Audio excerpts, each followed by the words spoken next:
Welcome back to The Explainer. Today, we're unpacking the mechanics of local peacekeeping within the Assembly's structure.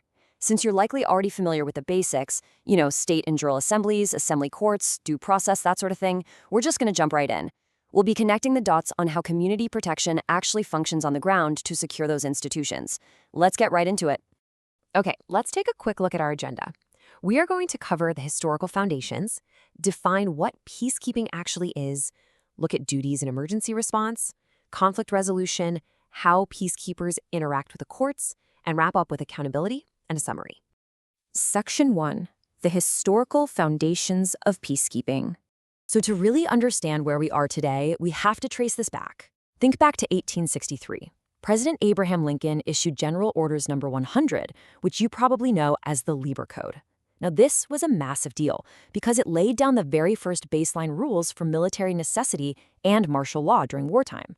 Moving past 1863, the way martial law was defined in this code heavily influenced the balance between military and civil authority. And if we fast forward right up to the present day, we see the ongoing process of populating and organizing the Assembly militia. Grasping this history is absolutely crucial for understanding modern peacekeeping authority. I want to share a direct quote from Article 4 of the Lieber Code because it's incredibly profound. It reads, "Martial law is simply military authority exercised in accordance with the laws and usages of war. Military oppression is not martial law. It is the abuse of the power which that law confers." Let that sink in for a second. This text strictly separated legitimate authority from military oppression. It demanded that anyone wielding armed power over the unarmed must be guided by justice, honor, and humanity. It's an ethical bedrock that carries straight through to the frameworks we use today. Section 2. Defining Peacekeeping Procedures. Imagine the General Assembly is a driver holding a steering wheel.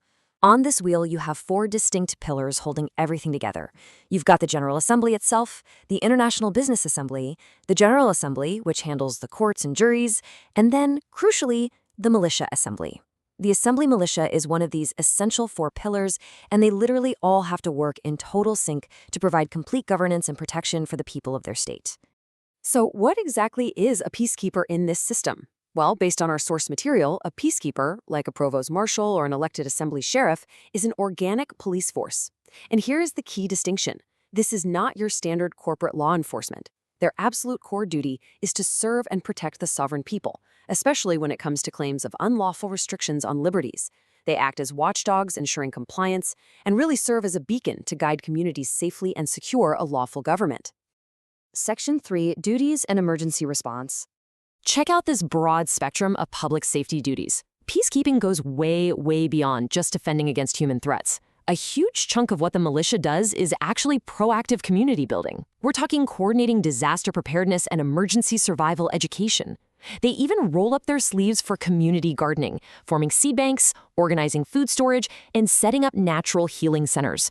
It's a totally holistic approach to making sure the local community survives, stays healthy, and remains completely independent.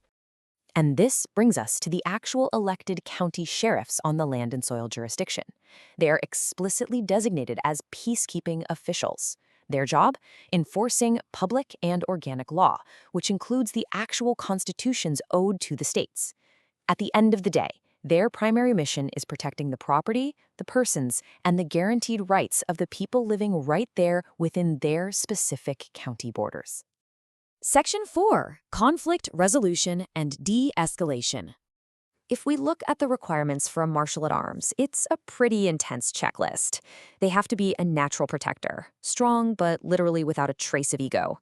Sure, they need to be well trained in self-defense and the use of arms, but honestly, it is just as important that they work well on a team and can manage tricky human dynamics effectively. True authority relies on calm resolution, not just force. When you summarize the required traits for these sheriffs and marshals, a very clear pattern emerges. They absolutely must be patient. They cannot be easily triggered.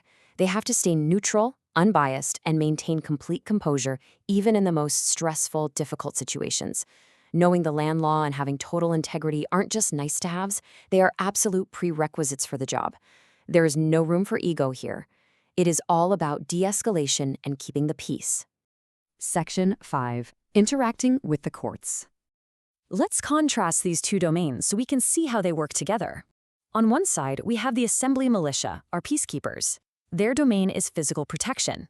They secure assembly meetings, enforce public law, and keep everyone physically safe. On the other side, we have the jural assembly, which includes the courts and the jurors. Their domain is legal and judicial, making actual decisions on in-state and foreign issues. Basically, the peacekeepers are the protective shield that allows the jural assembly to safely and fairly conduct its legal proceedings without any outside interference. So how does this look in practice during an assembly meeting? Well, step 1, the meeting moderator opens the session. They act as a totally neutral party, ensuring the agenda is followed and everyone's voice is heard. Step 2, the marshal at arms works hand in hand with that moderator to enforce participation guidelines.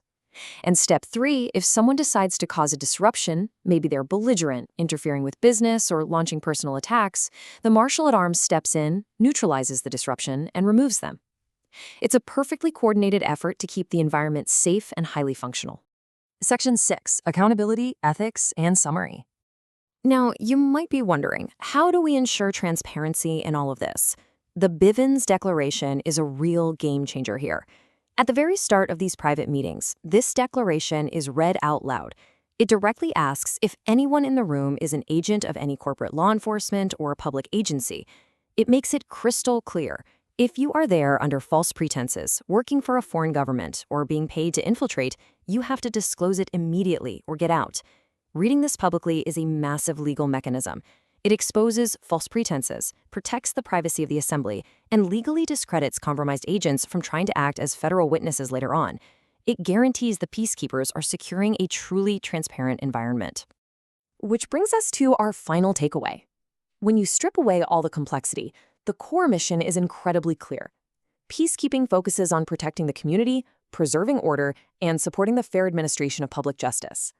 But if true lawful authority really relies on local citizens stepping up to the plate, what role might you play in securing the peace of your own community? Thanks for joining me on this explainer.